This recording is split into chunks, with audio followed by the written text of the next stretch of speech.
This week, Illinois was visited by a big-time recruit, and I mean big.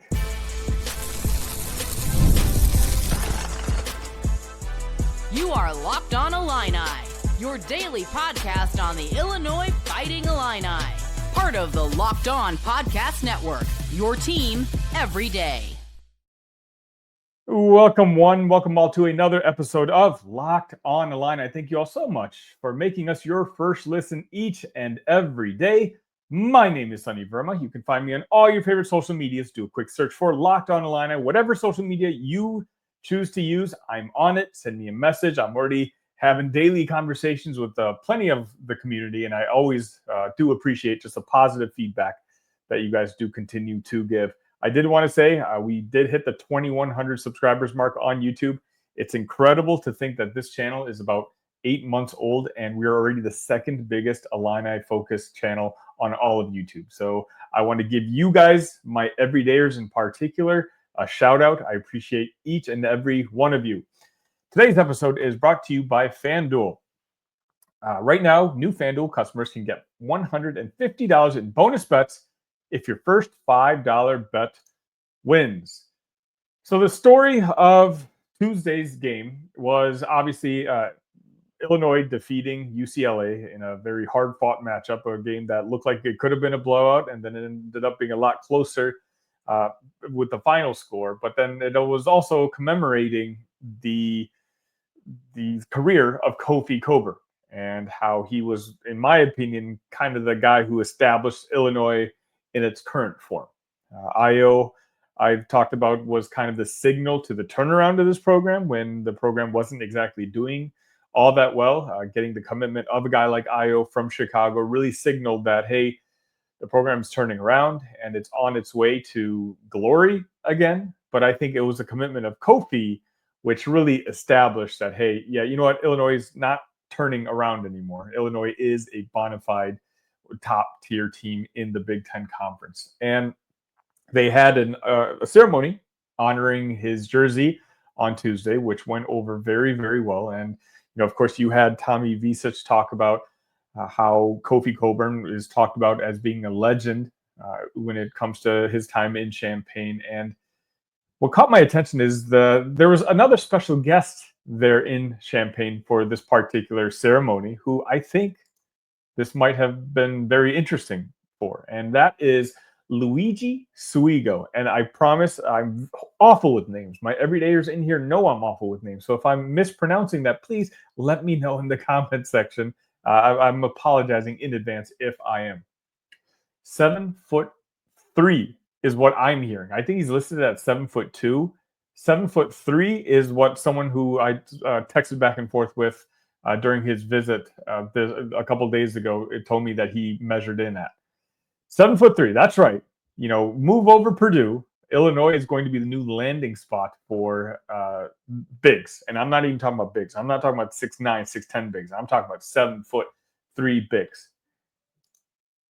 Now, when I initially heard about this recruitment of Luigi, I thought that I was a bit confused because it's obvious that Illinois, as grateful as we are for what Kofi Cockburn did and brought to Champaign, we're obviously moving a little bit away from that style of game.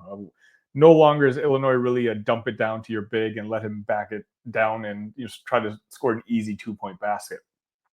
But Luigi really doesn't play like that. If anything, Luigi does have a 3-point shot that he's kind of working on. So it's almost like this could be a bigger Tommy Ivisic. And that's kind of the plan. As of now, I believe he's a 2026 potential candidate, but he's one of those guys who could move over to the States very, very soon. And he could be announcing it very soon. And he could just play prepped for a year and basically get himself ready, get himself acclimated to the United States, and then decide to come play at whichever college basketball school he decides. Now, from what I hear, I don't think this is something I'm hearing. This is what basically is being reported. It's Illinois, BYU, and Kentucky.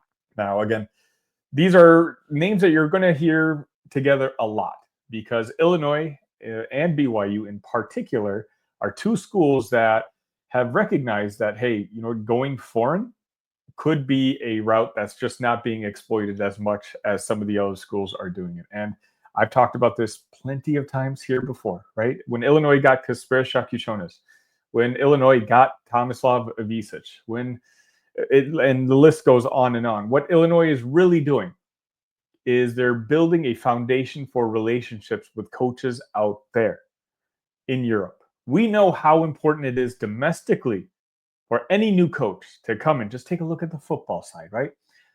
For any new coach to come in and try to establish, and not just establish, but continue to build on their relationships with coaches at the high school level, both in their state or in their recruiting grounds, everywhere.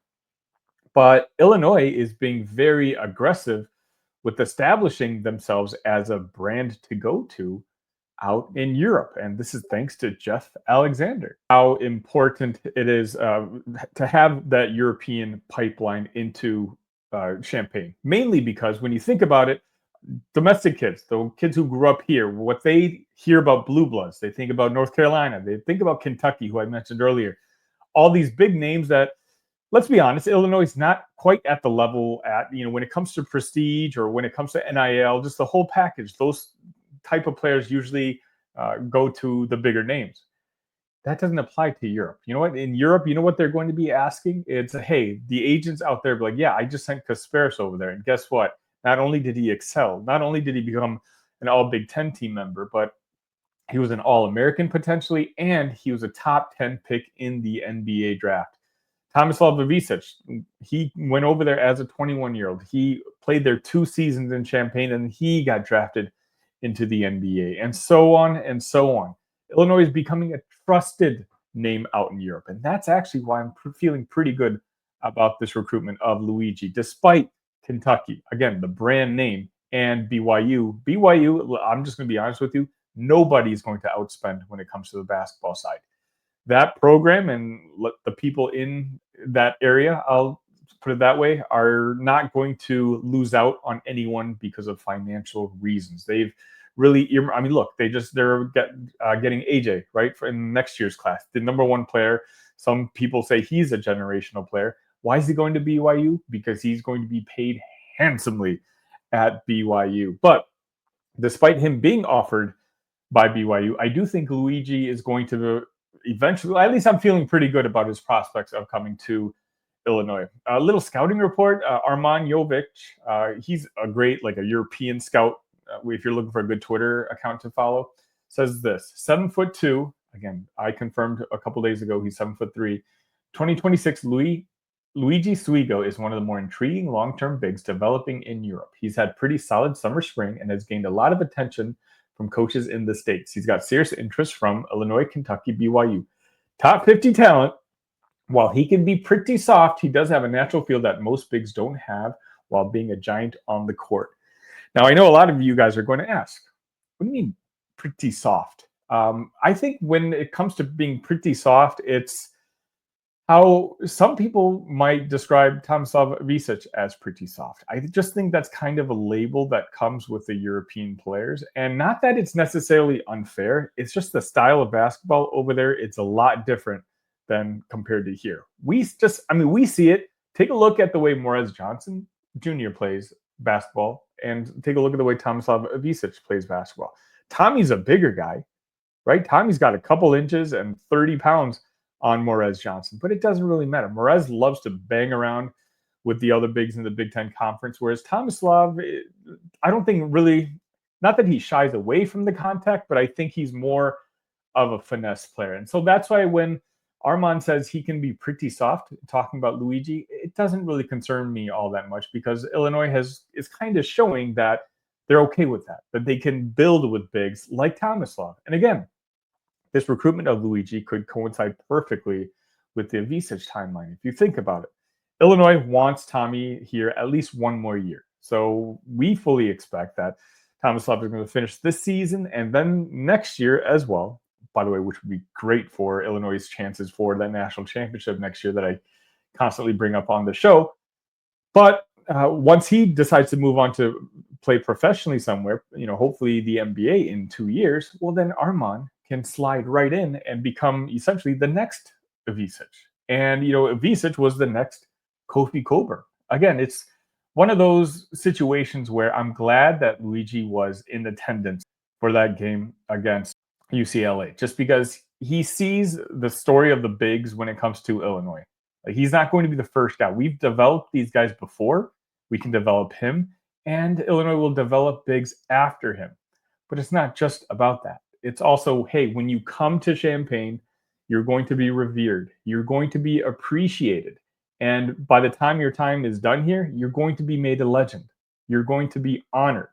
And I really feel like, especially for a kid who's 16 years old, I can't imagine that's not going to make a huge impression on a kid like that. And so, again, I don't do crystal balls on the show because that's just not my thing. It's never really been my thing. I don't think you guys would take my crystal balls serious. If you're my Discord, you know who I think we're going to get and who we're not going to get. And if you're not in the Discord, the link is in the description here. But I feel pretty good about this particular recruitment. I don't think it's going to happen anytime soon, just because, again, he's got to first come over to the States. And, once he transitions over to America, then, then I guess things will get more serious about which college choice that he eventually decides to make. But all I can say for now is Illinois is in a fantastic position. And please go and watch his highlights on YouTube or Instagram. If you guys are on Instagram, for some reason, the highlights are different. On YouTube, he looks a little bit more stiff from the highlights that I was watching. But if you see it on Instagram, I don't know if it's like the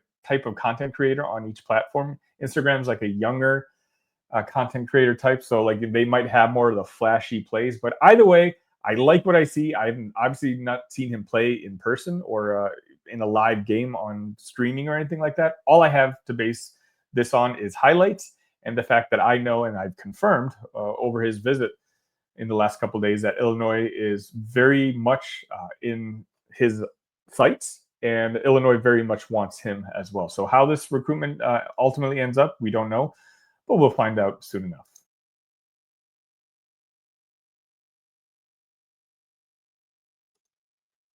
When the game tips off, the NBA action is just getting started, and there's no better place to get on it than FanDuel, America's #1 sportsbook.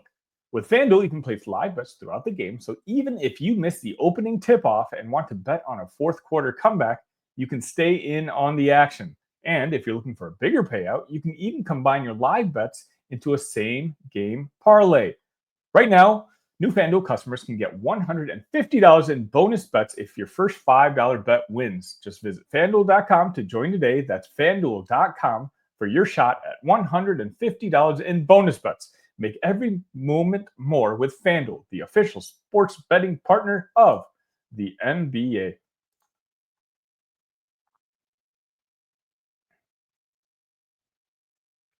Once again, if you haven't hit that like button on this channel yet, please make sure you hit the like button while you're watching this video. This video is being released on February 13th, and there has not been a single day this calendar year that I've not released new content based on the Illini Athletics. So if you're a fan of Illinois and you're not subscribed yet, please make sure you're subscribed and help us reach our next goal of 2,200 subs on YouTube. And if you're one of my audio guys, just know I appreciate each and every one of you from the start.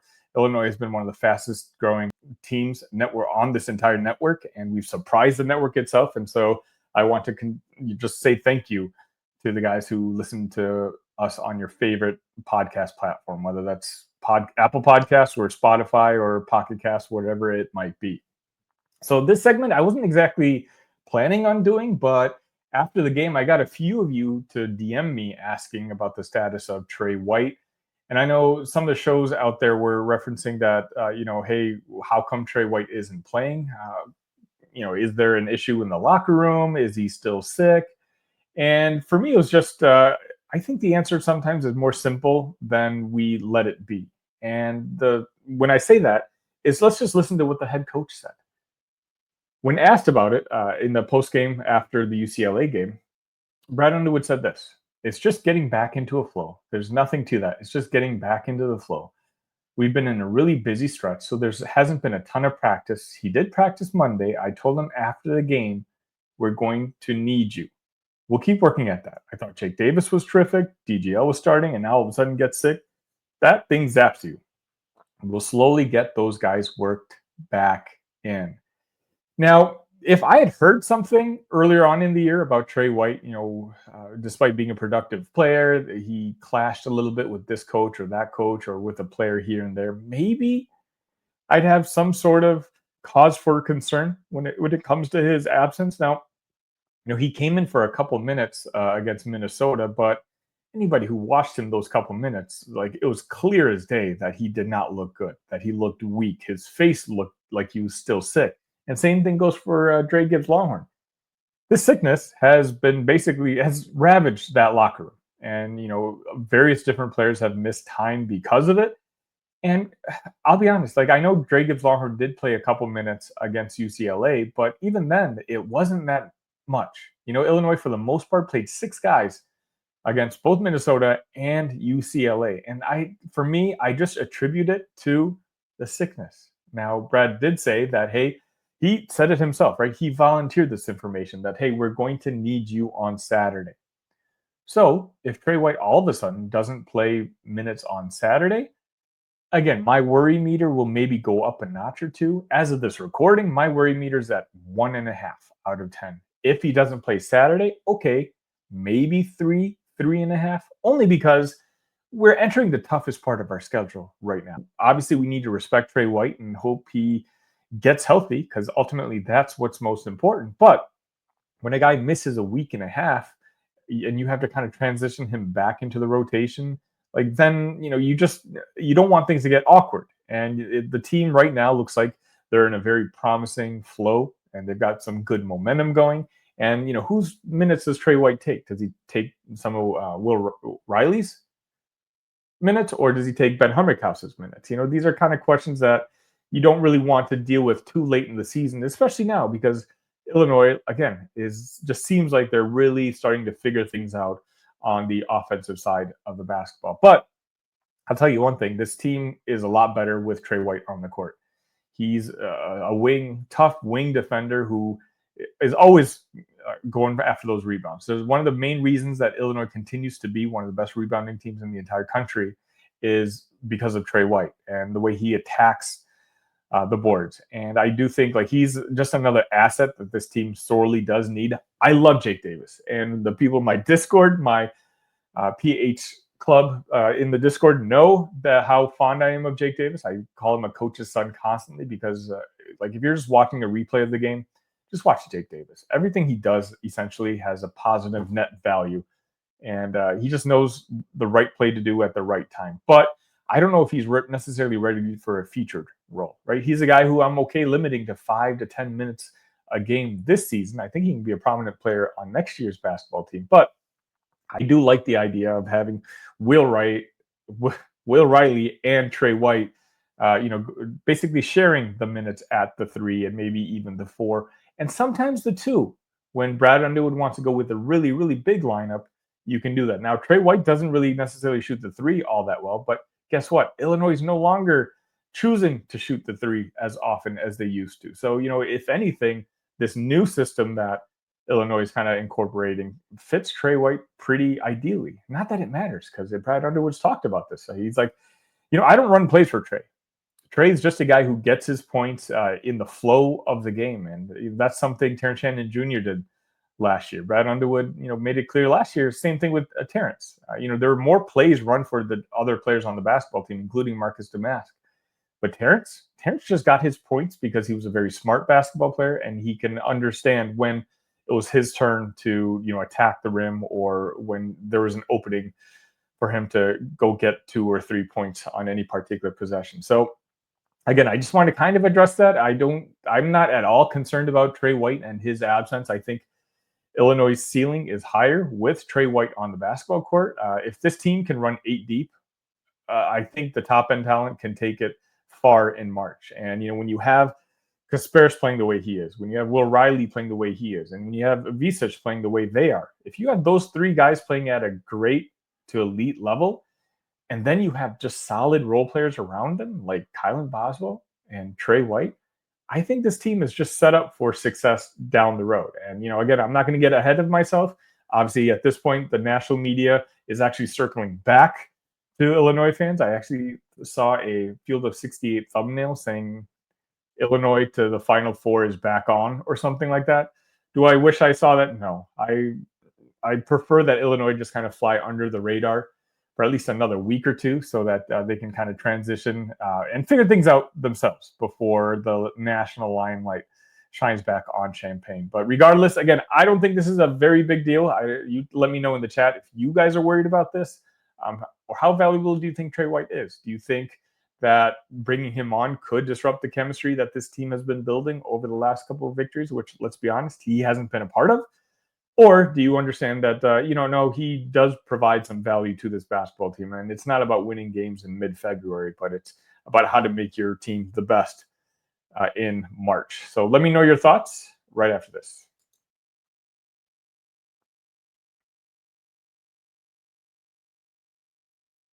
And that's going to wrap it up for today's episode of Locked on Illini. I thank you all so much for joining me.